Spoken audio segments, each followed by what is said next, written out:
Boa noite, pessoal. Estamos aí para mais um videozinho aqui na internet. E aí hoje eu quero falar sobre como fazer um recurso subir para uma instância superior e extraordinária. No caso, estamos falando do processo do trabalho, né? E aí eu gostaria de versar sobre um dos elementos que mais tem barrado o recurso.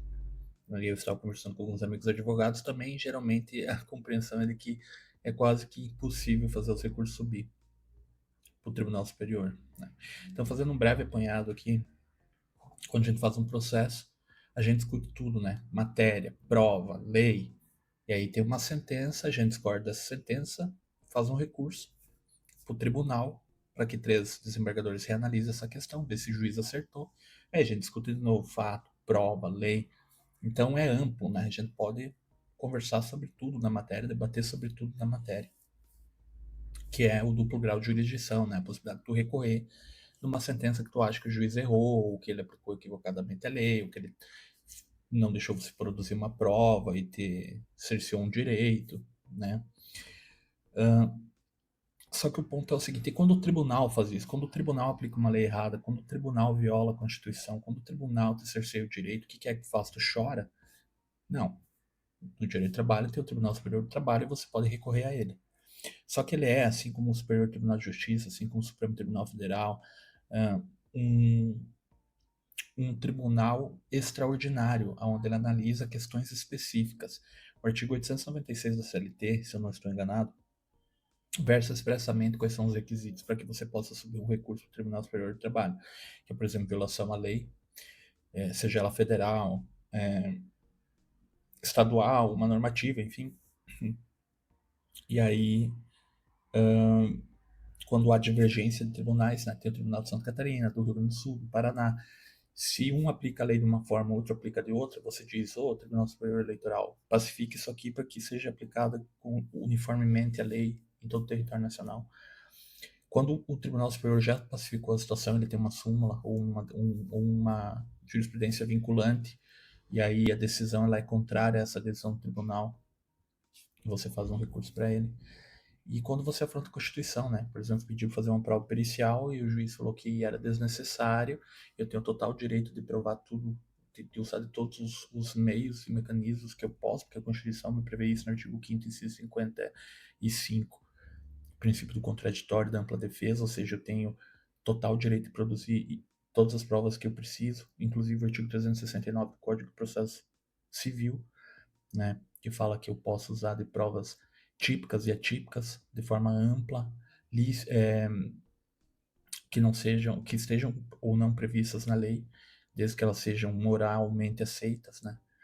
E aí, e não sejam ilícitas, obviamente. E aí eu demonstro que aquela perícia era necessária e que o tribunal me cerceou o direito, então há uma afronta à Constituição Federal, né? Há uma afronta à lei, há uma afronta ao artigo 369 do Código de Processo Civil, há uma afronta ao artigo 5º, 155 da Constituição Federal, e aí eu posso fazer subir esse recurso, né? Mas eu também posso fazer subir nessas outras situações que eu falei. O que que acontece? Eu tenho olhado várias negativas, de fato tem várias negativas do Tribunal Superior do Trabalho, dizendo que o recurso não preenche os requisitos legais. Só que daí você vai olhar e tá lá, afronta a lei, tá lá a divergência jurisprudencial, tá lá afronta a Constituição. Os requisitos estão lá. Por que, que não sobe o recurso? Por que, que o tribunal não aceita? Porque ele fala o pré-questionamento. E o que, que é o pré-questionamento? Aqui que entra a cereja do bolo. O pré-questionamento nada mais é do que você debater com o tribunal essa situação e ele efetivamente decidir se expressar sobre ela. Seja para afastar, seja para aplicar, ele tem que falar sobre ela na decisão dele. Muitas vezes ele não fala. Então, eu vou pegar um exemplo, dentro do direito do trabalho, do adicional de salubridade, por causa que o trabalhador limpa banheiros e tem contato com agentes biológicos. Tem uma súmula do Tribunal Superior do Trabalho, número 448, se eu não me engano, eu acho que é 448, que fala que o trabalho limpando banheiro, né, de grande circulação de pessoas, garante o direito adicional de salubridade por contato com agentes biológicos, né? E aí, digamos que o tribunal ignore isso. Eu faço um recurso para o TST dizendo, ó, violou a súmula. Só que ele precisa se manifestar sobre isso, né? Se ele disser, por exemplo, eu tive uma decisão que ele fala o seguinte: depois da reforma trabalhista, Tribunal Superior não pode criar lei, então a súmula 448 não é aplicável.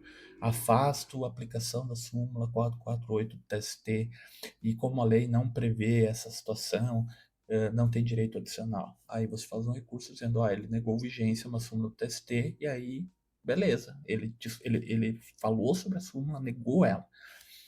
Mas e se ele não fala? Se ele não fala, existe uma omissão. Eu não posso fazer o recurso para o tribunal, porque ele não pode verificar sobre questões que o tribunal não decidiu, porque senão ocorre a chamada supressão de instância, ou seja, a instância superior não pode analisar uma situação que o tribunal inferior não analisou, porque ele tem que ter analisado, ele tem que ter violado, ele tem que ter negado vigência, ele tem que ter ignorado, alguma coisa ele tem que ter feito ali, mas ele tem que ter decidido sobre aquela situação. E aí, nesse caso, o que eu faço? Embargos de declaração. Eu faço embargos de declaração pré-questionando aquilo ali. Né? Eu digo, olha, o tribunal afastou o direito adicional de salubridade, dizendo que a lei não prevê esse direito, mas tem a súmula número 448 do TST, defeito vinculante, dizendo que tem direito. Então, por favor, se manifeste sobre isso. Aí ele continua não se manifestando. O que eu faço?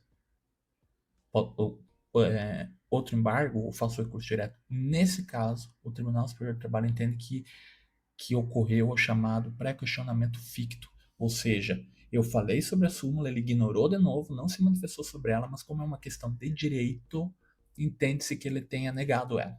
Entende-se que ele tenha negado ela. Então, nesse caso, o tribunal vai poder, sobre essa situação, se manifestar. Onde está outra situação que muitos advogados acabam morrendo na praia, vamos por assim dizer. Ele mostra a divergência, ele mostra a situação, mas ele não consegue subir por falta do pré-questionamento. E porque o tribunal, se eu não me engano, a súmula 126 do TST, não pode versar sobre fatos e provas, ou seja, não pode ir lá e analisar a prova, tem que estar na decisão do tribunal. E aí, obviamente, nós vamos falar aqui que como que você vai falar sobre a aplicação de uma lei se tu não falar no fato? É óbvio que tu tem que falar no fato, só que esse fato tem que estar no acórdão, tem que ter sido decidido pelo tribunal. Então, se ele não fala, no caso, por exemplo, se ele diz assim, não há provas de que o trabalhador limpava banheiro, mas uma testemunha falou, eu não posso dizer para o tribunal analisar o que essa testemunha falou. Eu tenho que fazer o tribunal falar sobre essa testemunha. Então eu tenho que fazer um embargo de declaração e dizer o seguinte, mas a testemunha no minuto, o testemunha X, no momento Y, falou que ele limpava 20 banheiros por dia e que tinha 4 banheiros na empresa. E aí eu faço uma declaração dizendo sobre essa prova e o tribunal tem que se manifestar. Se ele disser que ele já se manifestou sobre tudo e ele não se manifestar de novo, aí eu faço um recurso por causa do pré-questionamento ficto? Não. Porque quando é matéria fática, o tribunal tem que se manifestar expressamente. Eu não posso utilizar o tal do pré-questionamento ficto. E aí aqui eu vou trazer uma decisão aqui só para vocês darem uma olhada, tá? Deixa eu ver se eu consigo pegar aqui. Aqui, ó. Aqui fica melhor. Olha só. Tribunal Superior do Trabalho. A pretensão recursal do embargante envolve a alegação de que, em razão da oposição dos embargos de declaração, houve pré-questionamento ficto da matéria fática. O item 3 da súmula 297 do TST, contudo, é expresso ao traduzir que a oposição dos declaratórios autoriza que se tenha por pré-questionada a questão jurídica e não fático-probatória sobre a qual permaneceu omisso o tribunal, que é aquilo que eu falei antes. Se ele reconhece que a parte trabalhou limpando banheiro, limpava 4 banheiros, 10 vezes o banheiro, 10 vezes, tinha 4 banheiros, limpava de 2 a 3 vezes cada banheiro por dia, então numa média de 10 vezes o banheiro por dia ele limpava, ele reconheceu isso. Só ele diz que não aplica a súmula, é uma questão jurídica. Aí tem o pré-questionamento ficto. Eu não preciso ficar insistindo porque ele se manifesta. Eu faço os embargos, ele nega e eu digo, tá aqui o pré-questionamento ficto sobre a matéria. Se tratando de fato, não. Tá vendo? O tribunal é bem explícito sobre isso, né? Aqui, ó. A jurisprudência do Tribunal Superior do Trabalho, privilegiando os princípios da celeridade e economia processual, consagrou a possibilidade de pré-questionamento implícito na atual redação da súmula 297. Na atual redação da súmula 297. Então, o que ele está dizendo? Porque antes você tinha que fazer, disse assim, ó, o tribunal não se manifestou sobre a súmula, sobre a questão jurídica, daí você mandava o recurso para o tribunal mandar de volta, para ele se manifestar, para daí voltar para o Tribunal Superior do Trabalho. Então ele está dizendo assim, vamos agir um pouco de forma mais célere e tal. Se ele negar falar sobre a lei, a gente fala, mas é lei. Como é função precípua do Tribunal Superior do Trabalho, então ele pode falar sobre isso. A súmula dele lá e tal. Agora, quando se trata de fato, é diferente. Então, ele está dizendo expressamente que o pré-questionamento ficto não existe quanto à matéria de fato. Então, o que eu faço nessa situação? Então, eu estou ferrado. Porque se o tribunal se negar a falar sobre os fatos, sobre a prova que eu apontei lá de que ele trabalhava limpando o banheiro, o que eu faço? Faço outro embargo de declaração? Aí ele se nega, eu faço outro, ele se nega, eu faço outro. E aí ficamos brigando. Um faz embargo, um nega, embargo, nega, embargo, nega. Não, né? Claro, eu tive um caso, por exemplo, recente agora, que eu fiz 2 embargos de declaração. Né? Primeiro eu explicitei, ele falou, não, já decidi. Aí eu fiz de novo, falei, olha, por favor, tá aqui, ó, né, documento tal, testemunha tal, manifeste sobre isso expressamente, porque eu preciso para o recurso superior. Não.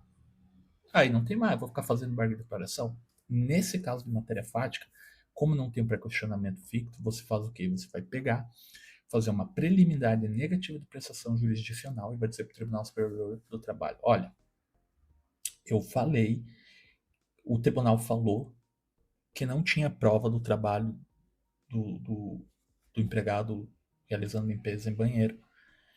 Só que tem a prova, tá aqui o depoimento testemunhal, que eu apontei para ele por meio de embargo de declaração. Ele se negou. Eu apontei de novo. Falei, tá aqui, ó, documento X, testemunha Y. No minuto Z, ela fala que ele limpava de 4 banheiros por dia, de 2 a 3 vezes, totalizando uma média de 10 vezes ao dia. Ele ignorou. Então, por favor, reconheça que ele se negou a prestar a jurisdição, que ele se negou a analisar o meu caso, que ele se negou, eu pré-questionei, ele se negou a decidir, mande voltar para que ele decida. Aí o tribunal reconhece essa preliminar, manda de volta para o tribunal regional e obriga eles a falar sobre isso. Quando chegar lá e tiver essa prova, ele vai ter que falar sobre ela. Então ele pode dizer assim, beleza, a prova tá aí, reconheço o direito, né? Porque tem a súmula, tem a prova, e aí ele reconhece o direito, tá tudo certo. Mas digamos que ele deu um jeito de ter cortado de novo. Então volta para ele e ele fala assim: beleza, ele trabalhava limpando 4 banheiros por dia, de 2 a 3 vezes, numa média de 10 vezes ao dia. Mas isso não gera adicional de salubridade. Daí você tinha falado sobre a súmula, mas a súmula 448 do ST falou que gera. Por que tu está dizendo que não gera? Se ele falar que, por exemplo, não se aplica a súmula, tudo bem, tu já faz o recurso pro TST de novo direto, dizendo, tem uma afronta à súmula. Se ele não falar de novo, mais um embargo. Então olha como é a jogada. Embargo, vai, vem, embargo, e cara, é assim, se tu quer ganhar, é assim. Aí ele volta para ele falar sobre os fatos, ele fala sobre os fatos, mas ele fala que não, ele não fala sobre a súmula. E aí você faz um embargo de declaração dizendo sobre a súmula. Só que dessa vez ele falou sobre os fatos, porque ele foi obrigado a falar. E aí ele fala, não, já falei sobre isso daí, e, de novo, se nega a falar sobre a súmula. Aí, beleza, aí para questionamento ficto, você faz o recurso de revista, dizendo que é uma afronta ao artigo 448, súmula 448, item 3 do 3 ou 2, enfim, da súmula, que, deixa eu até ver aqui para dizer certo para você, súmula 448 ST. Deixa eu ver aqui qual que é o item. 448. 3. Deixa eu ler aqui. Ó.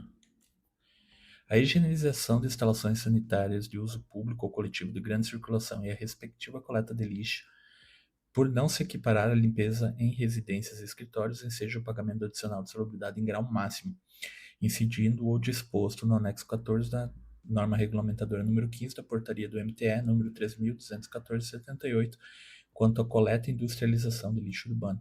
Então veja que o Tribunal Superior do Trabalho ele equipara, né, a limpeza de sanitários de uso público coletivo de grande circulação com a coleta e industrialização de lixo urbano, né? Então, se ele diz que não cabe, aí você vai questionar, né, fictamente, e depois vai dizer para o Tribunal Superior do Trabalho, daí dessa vez não por negativo de prestação jurisdicional, dessa vez você vai dizer, olha, agora ele afrontou, agora a decisão dele, ele reconheceu, voltou, ele reconheceu que trabalhava nos banheiros, mas ele falou que não se equipara aqui a coleta e industrialização de lixo urbano, então não aplica. Então não aplica. Então a decisão que ele deu afronta a súmula 448, item 3 deste Tribunal Superior do Trabalho. Então veja, ele negou vigência a uma súmula, né? Aí você vai para o mérito, tá? E aí, o que eu digo que é o problema que os advogados devem ficar atentos? É justamente essa questão do pré-questionamento. Não basta você fazer os embargos. Muitas vezes ele vai se negar, ele não vai falar. Ele vai dizer que já debateu tudo. Ou ele vai falar, tem uma pegadinha, ele vai falar, embaixo tá assim, ó, para evitar embargos de declaração, encontra-se pré-questionado todos os artigos e todas as leis. Cara, isso não basta. A não ser que seja uma questão. Isso basta quando tem uma. Quando tem uma. Quando ele decide, digamos assim, que o entendimento que ele aplicou afasta aquela situação, tá entendeu? Então ele meio que rebate aquela situação, só que com uma decisão divergente. Então ele fala, ele acaba falando sobre aquilo. Mas se ele não falar, não tem essa de, encontra-se pré-questionado todos os fatos e direitos e não sei o quê. Simplesmente não existe, tá? Para finalizar aqui, deixa eu só ver se eu consigo mostrar uma outra coisa. Deixa eu ver onde é que tá. Aqui, ó. Deixa eu ver aqui, ó. Quer ver? Aqui, ó. Isso que eu acabei de falar é o que o tribunal chama da tal da tese explícita. Os termos de orientação jurisprudencial número 118 da SBDI 1 TST, havendo tese explícita sobre a matéria na decisão recorrida, desnecessária e contenha nela a referência expressa a dispositivo legal para teres como pré-questionado essa. Daí sim cabe aquilo que eles falam, enquanto pré-questionado, porque ele falou sobre a matéria. Então, por exemplo, assim, ó, se ele falar que o uso de banheiro como é que diz aqui, ó? De uso público coletivo. Você vai falar, não, o uso de banheiro público coletivo não se equipara. Não se equipara a coleta e industrialização de lixo urbano. Ele não precisa citar expressamente, de acordo com a súmula 448, porque ele está falando sobre isso, entendeu? Aí, sim, houve tese explícita sobre a matéria, tá? Então, daí você não precisa questionar e fazer ele dizer, fale a súmula 448, porque ele falou, né? Mas não é o caso quando ele não fala sobre isso. Outra coisa importante, você tem que mostrar para o Tribunal Superior do Trabalho em que momento ele falou isso. Aqui, ó. Os termos do artigo 896, parágrafo 1º A, inciso 1 da CLT, incluído pela Lei nº 13.015 de 2014, a transcrição dos fundamentos em que se identifica o pré-questionamento da matéria impugnada constitui exigência formal à admissibilidade do recurso de revista. Então veja que não basta você pré-questionar fictamente ou expressamente. Não basta ele adotar uma tese sobre a situação expressamente ou não, e, enfim, expressamente, se você não transcrever a parte que houve o pré-questionamento, ou seja, que ele debateu essa matéria que ele decidiu. Né, ó, havendo expressa exigência legal da indicação do trecho do julgado que demonstre o enfrentamento da matéria para o Tribunal Regional, evidenciando o pré-questionamento, a ausência desse pressuposto intrínseco torna insuscetível de veiculação ao recurso do revista. Então, o que ele está dizendo aqui? Você fez tudo certinho, você pré-questionou, ele debateu a matéria, ele falou sobre a matéria, e aí, na hora do recurso, você não mostrou onde que ele falou. Você tem que pegar o parágrafo 10 da decisão, tá aqui, daí você vai lá e pode copia e cola ou transcreve, mas você tem que dizer, foi pré-questionado e ele falou aqui, ó, tá aqui no parágrafo 10 que ele diz que por mais que o trabalhador tenha, é, por mais que o trabalhador tenha limpado o banheiro numa média de 10 vezes por dia, 4 banheiros, com grande circulação de pessoas, não se aplica a tese tal. Então, daí você vai mostrar no recurso de revista que tá lá, que ele respondeu. Porque ele também não vai olhar lá no acordo, entendeu? Então, houve pré-questionamento, o pré-questionamento foi efetivado, o tribunal respondeu sobre os fatos, respondeu sobre o direito, negou vigência a uma lei, negou vigência à Constituição, julgou contrário uma súmula, ou o entendimento que ela adotou é contrário ao entendimento adotado pelo Tribunal Regional, o que caberia, o que demonstra a existência dos requisitos a ensejar o recurso de revista, mas você, na hora de fazer o recurso de revista, não transcreveu a parte, não apontou a parte que ele responde sobre isso. E aí vai tudo por água abaixo. Não adiantou para questionamento, não adiantou nulidade de pressão jurisdicional, não adiantou mandar para o tribunal mandar voltar para ele se manifestar, não adiantou ele se manifestar, você fazer outro embargo e ele se manifestar de novo. Aí você perde novamente o recurso. Então é simples.